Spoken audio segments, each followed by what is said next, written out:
It'll be Notre Dame first on the docket with a win already against BC. Off we go from PNC Arena. They've dealt with a lot of injuries this year. They've had all different kinds of starting lineups. There is some talent on this team, and that's one of the guys averaging double figures. Marcus Tankersley, the sophomore. He's the senior from Australia at 19 points per game. And also know Ryan Hurst, a freshman who had just debuted his first couple of games collegiately. Keats can't be happy with this group right now. These Christmas games, right before the break, are so difficult because guys are ready to go home. You come out sluggish. You want to get this team and hit them off early. And so far, Detroit's coming out with a bunch of energy. Horne missed the shot from the outside, and the Pack finds itself down by 4 early on first couple of minutes from Raleigh. Long three goes on the wing, and how about this start for Detroit Mercy? They had a 10-point lead against Ball State. This is now the second game in which they've led by more than 6 points, but that is short-lived as DJ Horne sticks a much-needed three for NC State. But run down by Cam Woods in his third game, and we told you NC State getting back to the full arsenal. Here's Horne driving on the baseline for 2. Woods and Rice both on the floor right now. For Woods, his third game. For Rice, his 5th game as he drove it, but had it blocked by Michael Oakes. 4 minutes, despite all the struggles, despite the dozen losses for Detroit Mercy. Ben Middlebrooks on the receiving end from a slick feed from Michael O'Connell. You know, they want to get out, spread you out, fight through ball screens, make you take contested jump shots there. Horne, a deep one. Knocks it down. He's been so hot from the three-point line. He continued on. He's handed out buckets for Christmas. Top 5 of the ACC in three-point percentage. 14 of 23 from deep in his last handful of games coming in. He leads the break. The Pack running with Rice for the lead. 16 of his last 23. Good passing to Rice from Middlebrooks. We're not seeing the ACC play. There's Horne on the baseline. Says, why not, with a follow-away, and he is feeling it. He's got 10 of the 18 for the Pack. He's so much more than just a three-point shooter. This is Donovan Totley, a guard off the bench who is not shy to shoot, and he's got some game as well, a 6th-year senior. Yeah, he is optimistic about getting back toward full strength when they dive back into Horizon League action. DJ Burns on a turnaround. Off the takeaway. Taylor hauled it in. Horne, jacks, hits. Everything coming up DJ Horne. He's almost matched Detroit Mercy's output of 14. Horne's got 13 as Delcadia gets the roll. The 24-year-old who's now playing at his 5th different college. Great to see. It's a unique package that not many teams are able to do, and this is why mid-major programs give high-major teams such a difficult time. Tankersley has to have a high, 20-point game, I think, to keep Detroit Mercy in this game. It's one of the best memories for NC State fans. Yeah, when you know you're good when you're known by one name. I looked his name. They didn't even put his dad's name in it, but they just said the Dream. He is, for so many different reasons. I think his personality and who and what he is. I mean, he's just so lovable guy. But in honesty, I think he plays the right way. He's so unselfish, and he just has great hands, great feet. You look at him, and like he says, you don't think of him in the same breath as he claims in Olajuwon, and you think of Zach Randolph. And how about this finish from Donovan Totley? Totley comes in, just gets to that dominant hand. All 5 starters from that group, including Antoine Davis, the #2 scorer in NCAA history. Burns going to work, scoring over the top of a double. Parker Jr., talented freshman out of John Marshall High School in Richmond, Virginia. Burns throws a fastball at Horne, who hits another. DJ Horne. That's the difficult part of guarding DJ Burns. You don't want to leave him one-on-one in the post because he plays at his own pace, but he's just such an elite passer. He starts the break here to Horne. 3-on-2. The finish from Parker. Kyle LeGrier was looking for somewhere to go, found Mac Manseal. Gives it off to LeGrier, the veteran. Bounces down low and a strong finish underneath. Nicely done. Davis had done a good job defensively the last possession, the other end of the floor on Middlebrooks. And then turned over. Picked off by Taylor. And he is elite defensively. Just great anticipation here on the weak side. Just gets it and Comes down. I'd like to see him get up and play above the rim and finish that, something that Mike Monaco would do, one of them windmill jams or something. No questions asked is what Kevin Keith said to us with that descriptor for Jaden Taylor. Good drive by Jamel Pink. It's not a lot of rim protection for NC State right now, so Detroit's just driving at the rim, getting a lot of touches in the paint and putting pressure on him. Second chance bucket for Ben Middlebrooks, the Clemson transfer. Well, he'll be rewarded also with that. We saw the highlight before. He got the passing lane, was able to get down and get the steal. But he'll create pressure. And then when they throw it and his teammates steal it, he'll be able to get up and get a lot of layups. But it'll work itself out. The ball rewards you when you defend like that.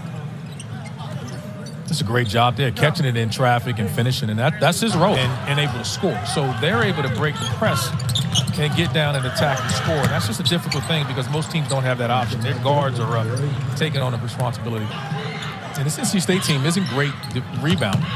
They've been out rebounding quite a bit this year, and even on average, they're just almost even for the season. Frustrating for him and his players, and you have to hold everybody accountable. I know it's frustrating, and that's what you got to continue to do to make sure that your guys are not throwing in the towel. How about how hard Eddie Delcadia is playing? You can also do this. Yeah, not many of those. This is what we talked about. That's an issue. Again, at the higher major level, you're expecting big. They did a survey in practice earlier this year, and he rated as having the top motor on the team. Taylor drives, got his own miss, and followed. 20 from Horne. Nobody else with more than 6. That was from Burns. Parker, no. And a rebound initially hauled down by Mac Manseal, but ripped away by Taylor. Gets it back to the corner.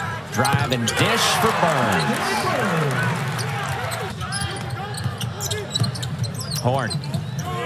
Extra pass. O'Connell to Burns on the block, and a quick 4 for the big fella. Little resistance there. That's his easiest tool he'll have all year. And then Tankersley couldn't haul in the pass from Delcadia. Morcell pulls, hits. He loves the transition 3. They feel like as they ease into conference play in Horizon League, that he'll be one of those guys that gets it going. Nice find for Parker. Lead at 16. Yeah, you mentioned Quach. He's coming back. They hope to get Stone and Hurst available. You just want them to remain in your building long enough, finish the game, 40-minute game, and then get out of it and regroup later. 3 goes down right in front of the bench for Donovan Totley. O'Connell searching. Finds Horne. Sitting on those 20 from the first half. Drive and kick O'Connell. Yes, sir. And now Horne gets it back. Middlebrooks on the short roll. Battling underneath, and he's got a chance at 3. Charge signal at one end, finish at the other. Finish this. He's like, I've been playing all this defense. I'm taking charges. I'm doing all the dirty work. Let me get my name in the book in the scoring column. I really do. I think they got some things to figure out defensively as they continue to lock in on the defensive end of the floor. How many teams would you have in from the ACC right now, and how many do you think they can get? I think they can get as high as 7. I think the key is going to be you got to avoid some of the battle losses. Some of the bigger difference with some of those teams in the middle of the pack is you got to play a better non-conference schedule. Heck of an honor there given to him by the official mayor, even though I call DJ Burns the unofficial mayor of Raleigh. He turned the corner there and got in the paint, but he left his feet. Tried to make a decision. You want to stay down and make that decision, play off 2, and go finish. Do you think we've become too numbers oriented? I mean, we've been looking for kind of one catch-all ranking, but do you think it's gone too far? In fact, there's some things in, and we're just really inconsistent with a lot of those things, but the narrative just hurts us, meaning the ACC fans, and I think we need to do a better job of really just talking about that and coming up with some type of concept. He enjoys passing. That's what Kevin Keith said to us yesterday. Maybe a little bit too much. He wants to make sure he still scores as Taylor does there. Horne thought about a step back. The handoff from Burns. The 3. But they found their identity. They're back to playing at a fast pace, and I think their team is as good as anybody in the country. Burns wanted a foul, didn't get it. Speaking of fast pace, Detroit Mercy runs with Tyree Davis. Tyree Davis is giving him good minutes. I mean, he had that one careless turnover and that technical foul. He's giving him good energy when he's going forward. Been really happy. 3J Horne's got another.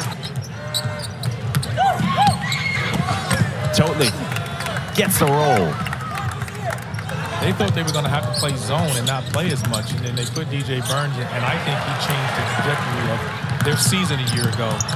And I think he's, you have to have him on the floor. He's just too important in what you're trying to do. So. And that Virginia, North Carolina back-to-back couple of home games, that jumps out at you in Horizon League action, and especially in the conference tournament. No question.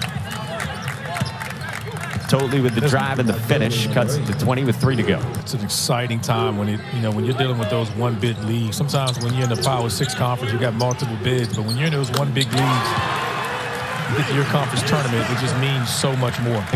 Relitigating that. No, it's okay. But yeah, if you were to vote on my list destroys your list. Are you kidding me? Open floor and a finish for Detroit Mercy and Marcus Tankersley, who's had a good day. We talked about him needing to score before, and he's with 20 points. Chance at 3 for L.J. Thomas. So the thing about Home Alone 3. Wait for your students to get back and then get ready for conference play and then start playing your best basketball of the season. From the corner, a 3 drops. 1 minute. Slashing drive from Thomas, and it's cleared by the Titans. There's a coaching perspective. Even when you guys come in, you hadn't played well. You got to take this last minute or 2 in the game, serious. And you got to play throughout the clock. And then a week and a half from now, it's back to ACC action. NC State at Notre Dame on ACC Network. That's next up after win number 9 for NC State.